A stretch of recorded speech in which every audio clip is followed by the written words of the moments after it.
reading this morning from 1 Kings 3, 1 through 15. Hear the word of the Lord. Solomon made an alliance with Pharaoh, king of Egypt, and married his daughter. He brought her to the city of David until he finished building his palace and the temple of the Lord and the wall around Jerusalem. The people, however, were still sacrificing at the high places because a temple had not yet been built for the name of the Lord.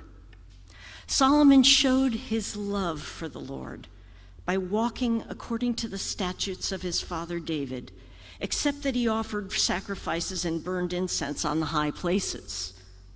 The king went to Gibeon to offer sacrifices, for that was the most important high place, and Solomon offered 1,000 burnt offerings on that altar.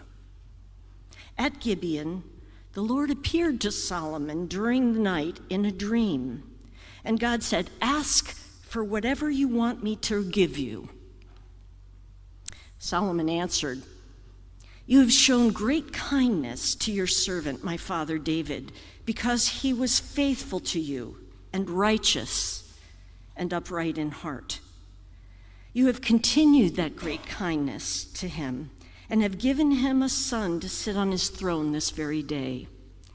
Now, O Lord my God, you have made your servant king in place of my father David, but I am only a child, a little child, and do not know how to carry out my duties. Your servant is here among the people you have chosen, a great people, too numerous to count or number. So give your servant a discerning heart to govern your people and to distinguish between right and wrong. For who is able to govern this great people of yours?" The Lord was pleased that Solomon had asked for this. So God said to him, "Since you have asked for this and not for long life or wealth for yourself, nor have asked for death of your enemies, but for discernment in administering justice, I will do for you what you have asked. I will give you a wise and discerning heart so that there will never have been anyone like you, nor will there ever be. Moreover, I will give you what you have not asked for, both riches and honor, so that in your lifetime you will have no equal among kings. And if you walk in my ways and obey my statutes and commands, as David your father did, I will give you a long life." Then Solomon awoke, and he realized it had been a dream. He returned to Jerusalem, stood before the ark of the Lord's covenant, and sacrificed burnt offerings and fellowship offerings. Then he gave a feast for all his court.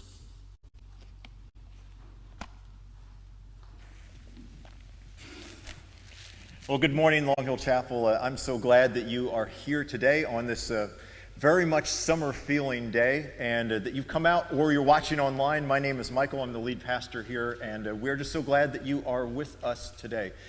I want you to take a second and think about the best time in your life. Think about the best times in your life. You know, some of us, when we think about that, we think about some period or some event that happened in the past. For some of you right now, it's a great time. It's the best time. You feel like you're on top of the world. And I think for a few of us, we look ahead and we hope that we'll experience those things. You hope you'll meet the right person. You hope you'll get the job that you want. You'll hope your relationships get better. You have the best times in front of you. You know, I was thinking about the best times in my life, some of the really pivotal times in my own life. And there's a couple of them that actually are probably the ones that many of us had. I remember when I was married to my wife, Grace. It's the only person I've been married to, and I'm very blessed that we've celebrated years and years together. And I remember realizing very subtly that there was this line between everything that came before and everything that was going to come after. I performed a wedding a couple weeks ago, and just before we all walked out to I was with the groom and all the groomsmen, and I told the groom, I said, this is the line between before and after. I remember the birth of my first child, and many of you who've had children, you remember that too. And you realize that there's that line there before and after. And for me, at least, both of those times were some of the best times of my life. But I had this subtle understanding in the midst of them that everything was going to change. Everything was going to change in those moments. And the thing I was somewhat aware of, but I didn't realize to the fullest extent, was in those moments, and for all the things that came after, there was something that I needed that I didn't have. There was something that I needed that I didn't have. And this begins to open up something that I think we all experience a little bit. And it's this, that when you get in those periods of your life that are the best times of your life, I think subtly we believe that those are what are going to carry us. That just because it's good, it's going to carry us. And that's a good thing. It's good to have those great times in our life, but it's not like you need more of what you already have. You need something else. You know, when you enter into a relationship that ends up in a marriage, there's something you need that you don't have. You know, one of the things when I meet with couples who are preparing to get married is I try to uncover all the things in their lives that point to the fact that there's something that they need that they don't have. And it begins with God, of course, but there's things downstream of who God is, that he provides, that he gives us, that mark his character that we need that we don't have. Certainly if you've raised any children, you know the same thing, that all the things you did, all the accomplishments you had, how professionally successful you are, all the money or resources you might have, they don't give you what you need in those moments. And today, as we continue in our series, I think there's a lot of times when things are good, we think we're good to go because we believe the good times are the things that will carry us.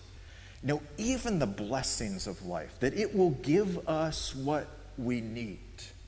But I think there's something different. There's something more. There's something other. That in order to fully embrace the good of those seasons, that we need to live in them well and to not get off the path that God would have us on. You know, we've talked a lot, still standing, we've been talking about the subject of endurance. And I think a lot of times when we think about endurance, we think about it's the thing we need to get through hard times or uncertain times or difficult times. There's this thing we need to stand, and that is absolutely true. And a lot of the weeks that we have spent talking about that, it has been true. But what about when things are good? What about when things are good? Because I think there's at least some people in this room that when we talk about difficulty or circumstances or things we're facing, all the things that we've talked about, we all understand it. We all say, yeah, I've been through that, or I might go through that in the future. There might be difficult times, but right now things are pretty good. So I'm going to pray for those people. I'm going to feel for them. I'm going to stand alongside them, but I myself am not going through that. You know, so we think about endurance in terms of the hard times, but could there be a way that we need to endure in the good times? In the times where it seems like that's the last thing that we actually need. And I think this morning, as we explore yet another story of yet another character in the scriptures, we have to consider this, that the times we don't think we need endurance are actually some of the times that we need it the most. The times we don't think we need it are actually some of the times we really need it the most. And in our reading today, we encounter a king. He was the third king of Israel. And in the passage, he says he's a little child. He's not an actual little child. He's just saying, you know, I'm young, I'm new at this, and there's some things that I need. And probably if you become a king, things are pretty good. That's a pretty good place to get to. You have power, you have influence, you have wealth. You can say things and they happen immediately. And the reason we're talking about this story is because, at least statistically speaking, most of us have it pretty good. It's not that we don't go through difficulty. It's not that we're not facing difficulty. But in objective terms, There's a couple phrases. You've maybe heard the phrase champagne problems or first world problems. That's probably another way of saying that this is when you have a thing that you think is a real problem and it's not actually a real problem. On my property down in Millington, New Jersey, I inherited some bamboo on the corner of my property. And some of you are like, oh, that's nice. No, it is not nice. It is taking over the place, and I fight a pitched battle with the bamboo all the time, and it makes me angry. And I imagine, I look at the spot, it takes a lot, if you don't know about bamboo, it takes a lot to get rid of it. And I imagine it not there. This is a first world problem.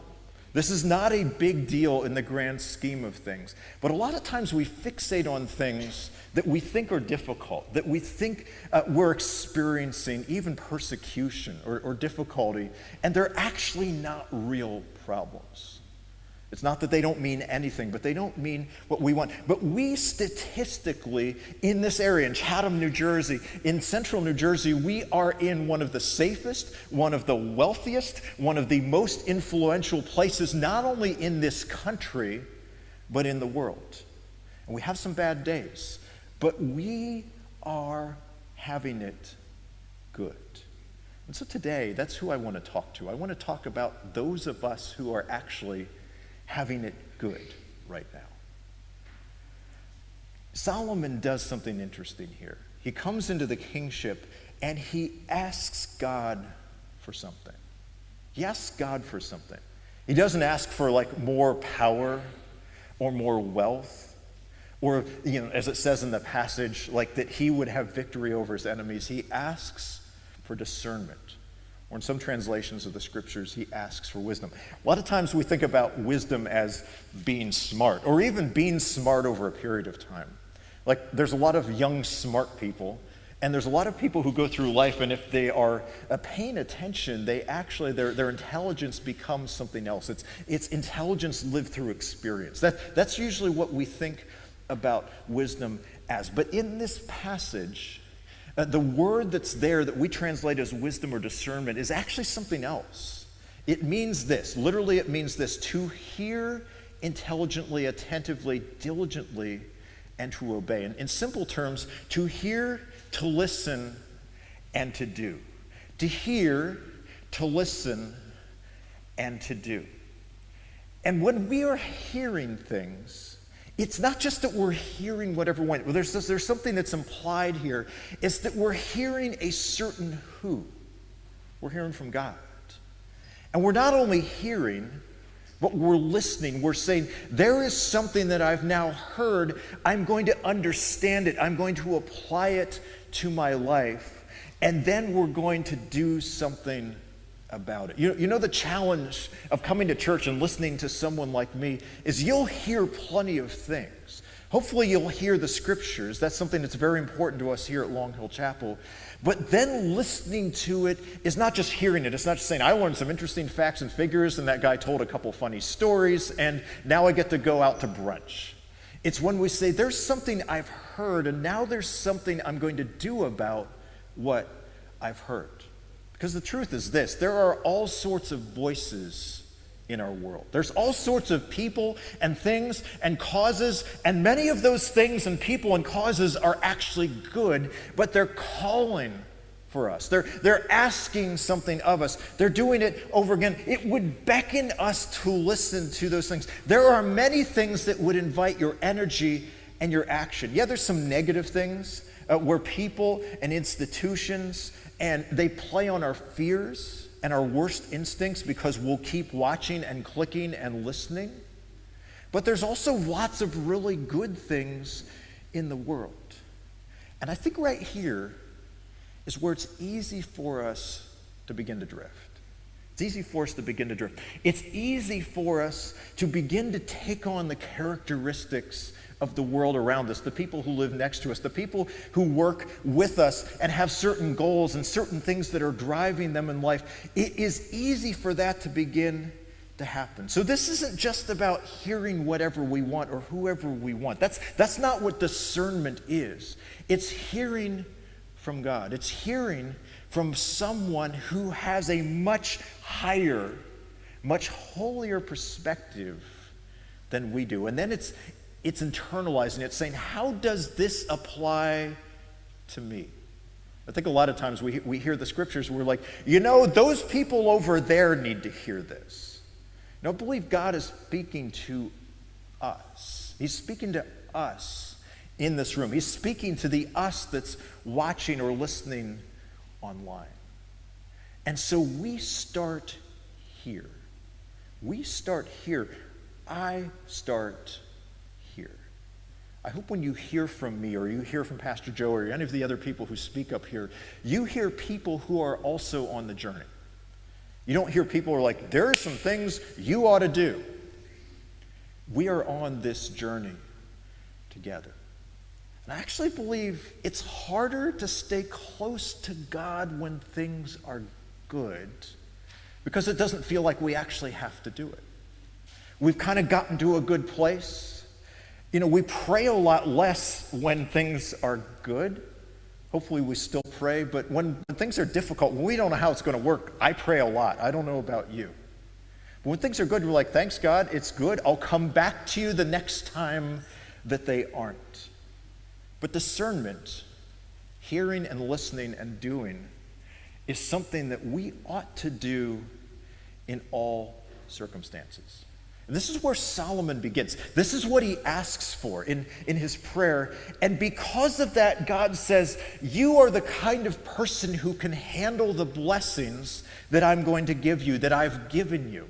Because you are asking me, because you are listening to me, and because you're doing according to the will that I have given you and the purposes that I have placed you there for. And that's true with us too. If you have it good, that's actually a dangerous moment because it's very easy for us to say, I have arrived. I have achieved. My intelligence, my work ethic, my positioning even has allowed me to get to this place.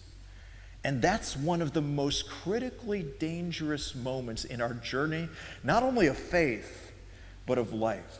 Because that's the moment we start to go on autopilot. That's the moment we stop hearing. Especially we stop listening.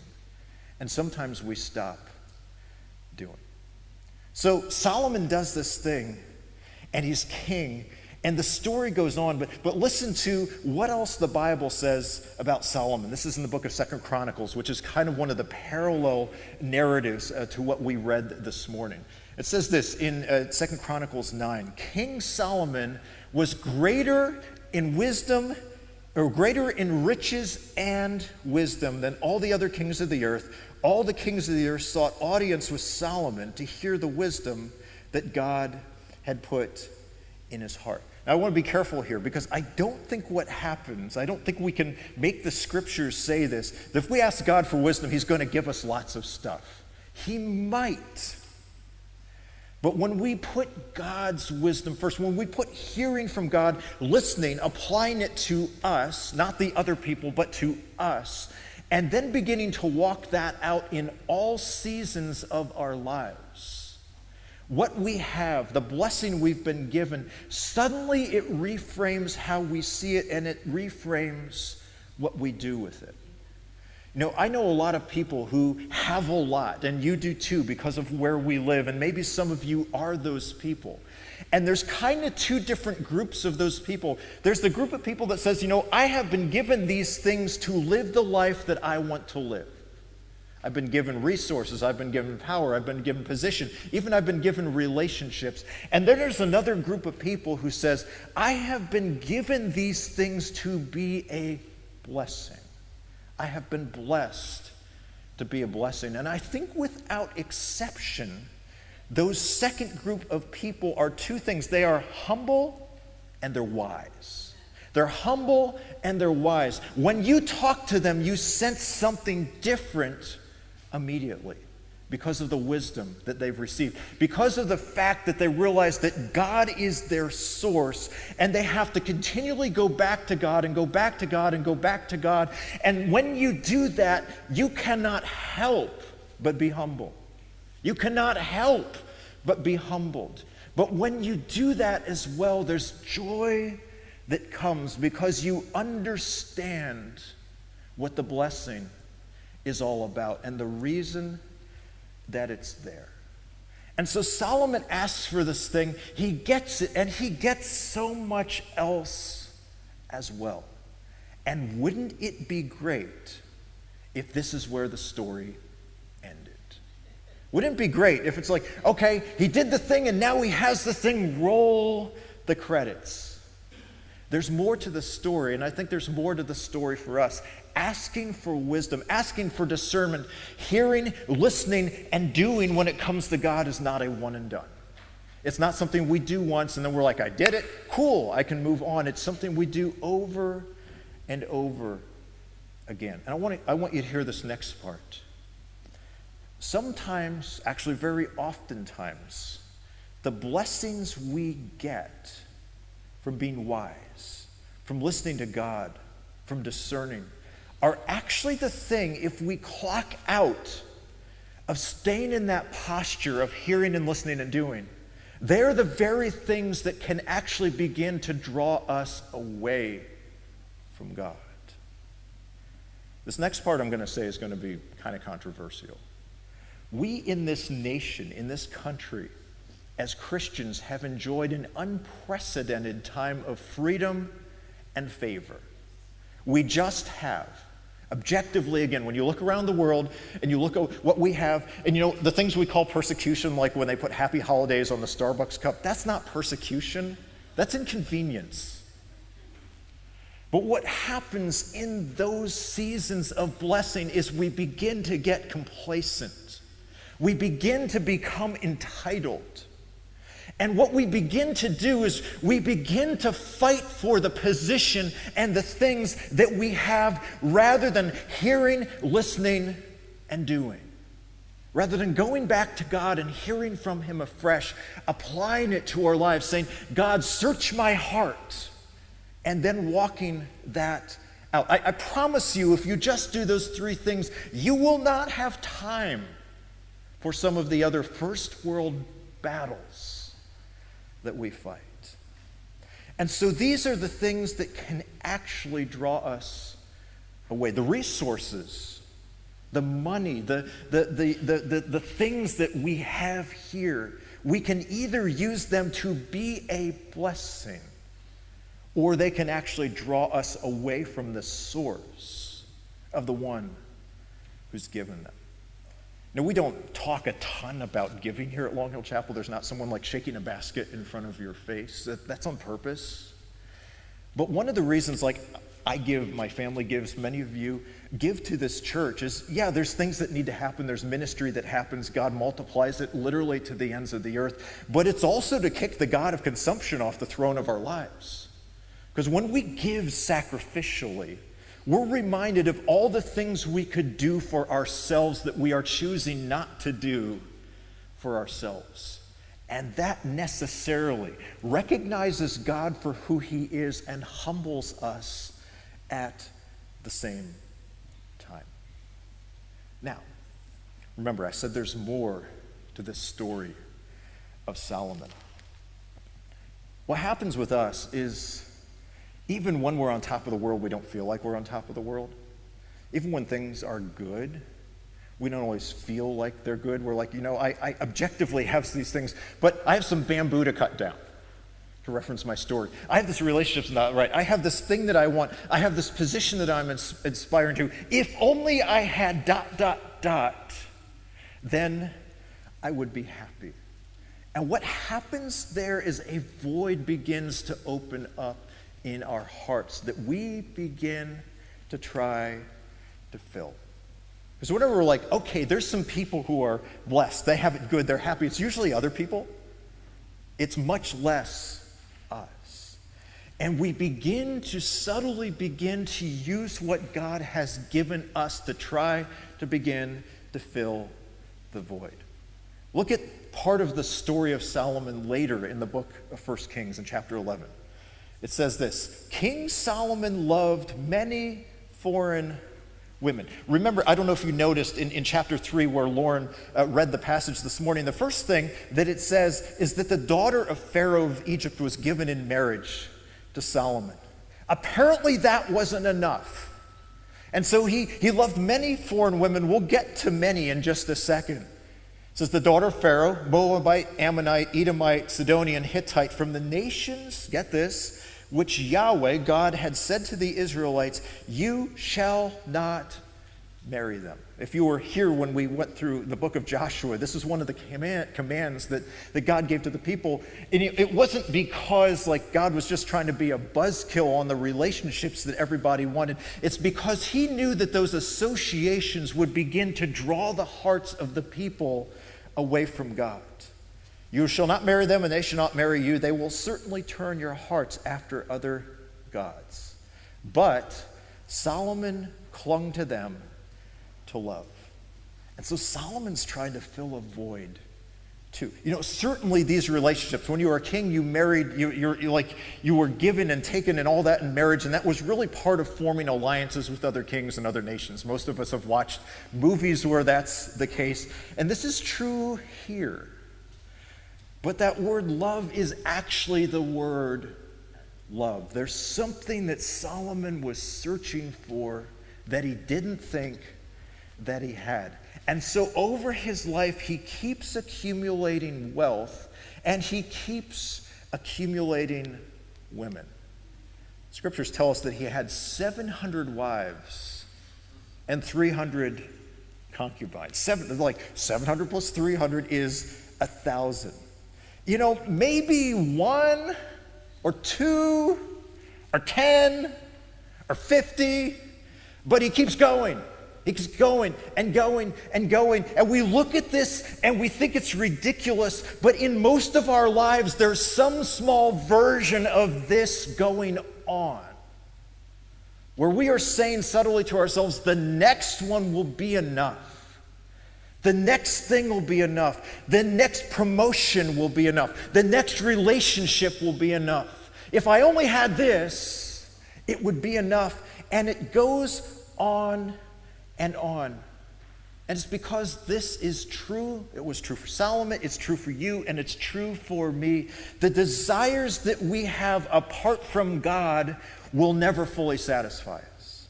The things you desire, many of them are good things that you desire. We won't get to the point where we're like, I'm good.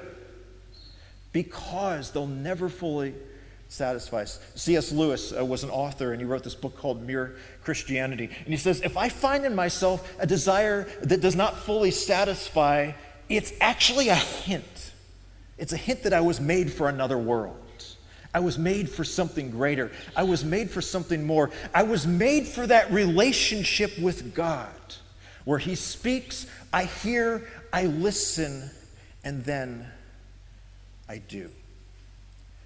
And the thing that you think you need more of, the thing if you're like, if this was only made right, then things would be good. It will guide the direction of your heart.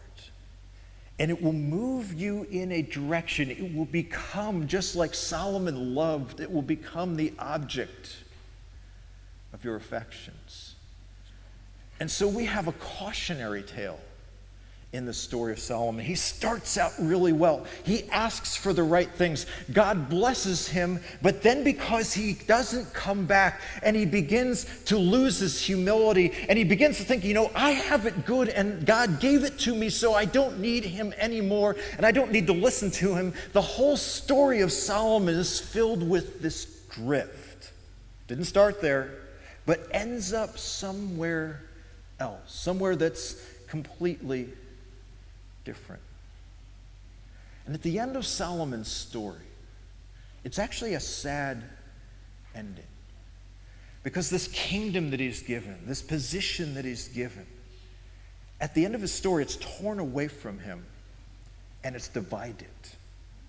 So what started so good ends not so good.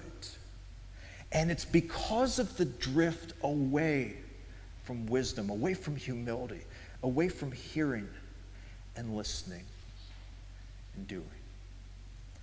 And so how do we do this? How do we endure? We endure when there's so many good things. The blessings that you and I have. And sometimes we feel those and sometimes we don't. How do we practice endurance? How do we stay standing in the right way? To answer that question, we're going to do something that we've done periodically here. I'm going to invite Pastor Joey up, and we're going to talk about it. We're going to figure out how to apply this to our own lives.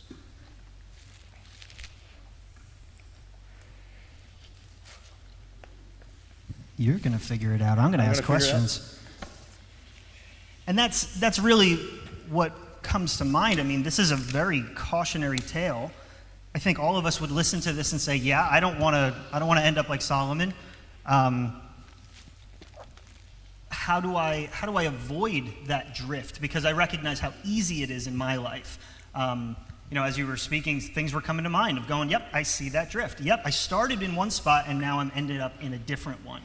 How do we start with this idea of endurance when things are good? This is kind of what you expect the preacher to say, but you have to start with God. You have to ask God. And that's just a simple, humble prayer. It's saying, "God, I will not get to this on my own. I can go read 1,000,000 books, I can do whatever, I can listen to podcasts, but I need you to speak to me." In the New Testament book of James, in chapter 1 and verse 5, James says this. He says, "If any of you lacks wisdom, you should ask God, who gives generously without finding fault, and it will be given to you." So it's kind of a very straightforward thing. So we start, I think, with this prayer that says, "God, I know that naturally I will not be wise on my own. I might be smart, I might even be successful, but when left to my own devices, I will not be wise." So we ask God. Yeah, and when left to my own devices, I think I'm just going to try and I'll figure it out, but I'm jumping all of the steps. I'm jumping to doing. I haven't heard and I haven't listened. And I'd love if we could just unpack the three of those things, because they sound very similar, they're packaged very well, but they are very different. So when it says hearing, what does that mean? Well, hearing is, I think actually a better way of saying it is, how do I hear better? Because there's a lot of things that we can hear in this world. And how do I slow down enough to hear completely?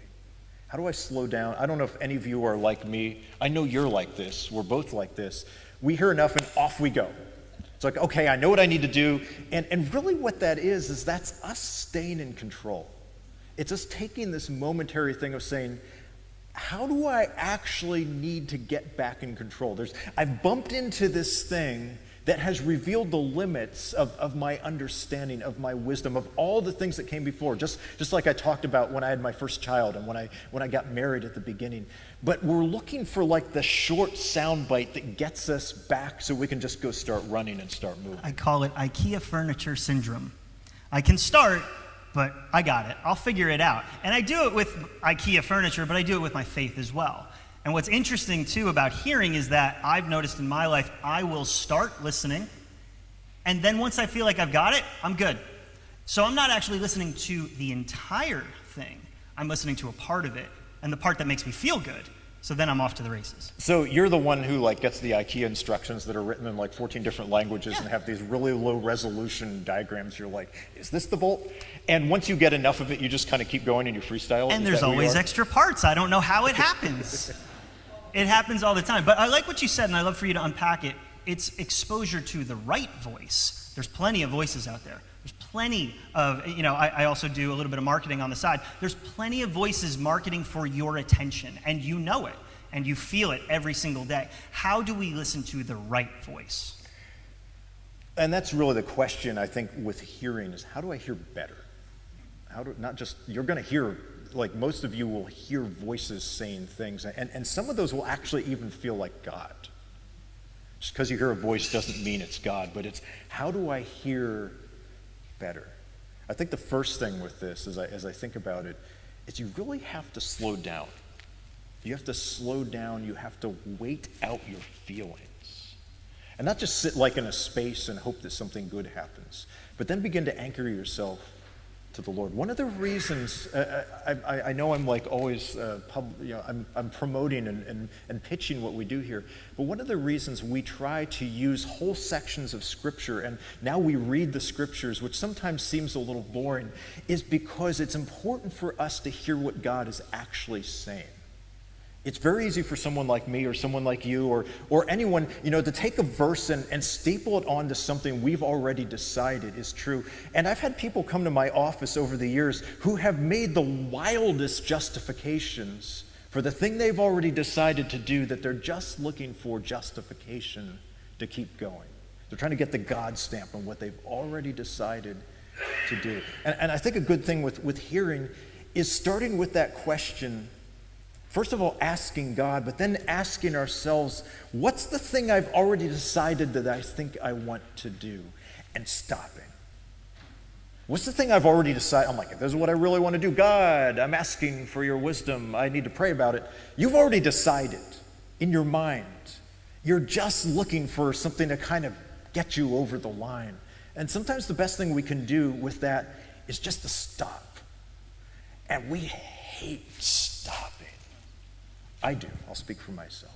Yeah, and back to why we read the Scripture, we are intentionally moving towards letting it speak for itself.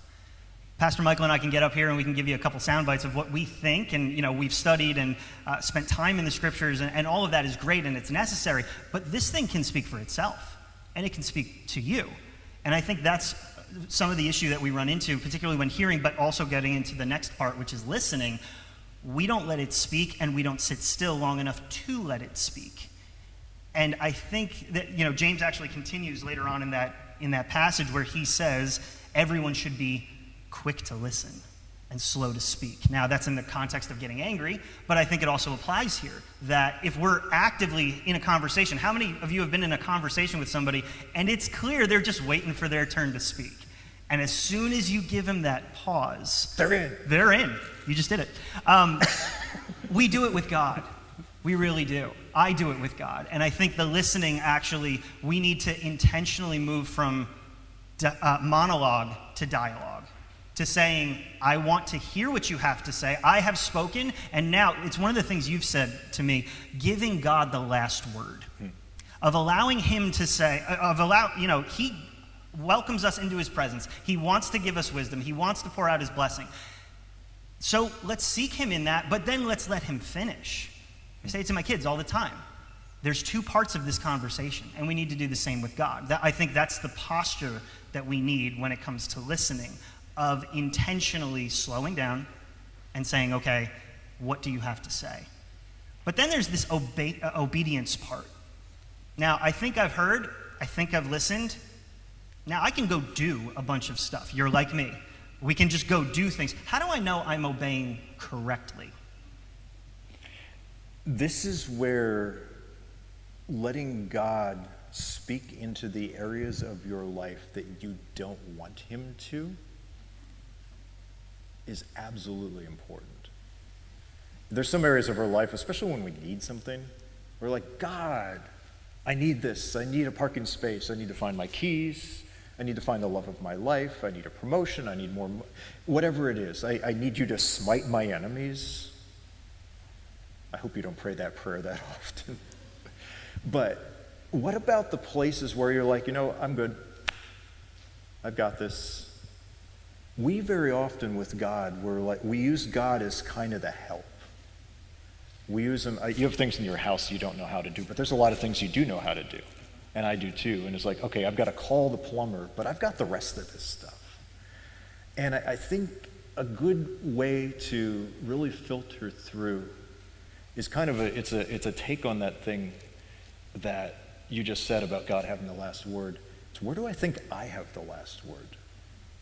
Where are the areas of my life where I think I've got the last word? I know everything there is to know. I know everything that there is to reinforce what I've already decided to do. And I think doing that in the light of the scriptures, in the light of coming humbly before God and really doing it in the light of community. One of the things that's so powerful about what we're doing here, where'd my microphone go? There it is that we're doing it in dialogue. we're talking it out, we're listening it out, we're processing it out. That's one of the most important ways we can do that. And what's interesting as we were looking at this section, you can't obey without hearing first. You can't listen without hearing. All of them are connected. And so if we're obeying but not really listening, what are we obeying? If we've heard something but we don't understand it, well, then it's just a soundbite. And I think that all three of these steps have to be connected. Otherwise, they're incomplete. You will have an incomplete obedience. You will have an incomplete understanding. You will not have heard everything if all three are not connected. Really, where we kind of land this a little bit is, where do I need to hear? Where am I hearing, but I need to listen? And where am I listening, but it's time to obey? Where do I need to hear? Where am I already hearing, but I actually need to start doing something with it? I need to understand. I need to not just wait out what I think God's saying so I can, like you said, get back into the conversation. And then where am I listening, but now it's time to obey? You know, some of you have been praying about the same thing for a long time. And God is saying, now it's time to take a step of faith. We don't like those steps of faith because then we're out of control again.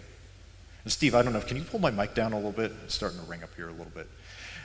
We don't like that. And so I just need to pray more. I just need to pray more. Yeah, you ought to pray, but sometimes God is saying, get out of the boat. Take the step. There's going to be risk. There's going to be uncertainty. But I will give you the things you need for that, just like he did Solomon, so that you can fully walk in it faithfully in a way that brings blessing. And like you said, it's an ongoing process. This is a daily thing. This is part of your morning prayer. This is part of your devotions. This is part of your spiritual journey to say, God, I want to hear from you. What I've heard, I want to listen.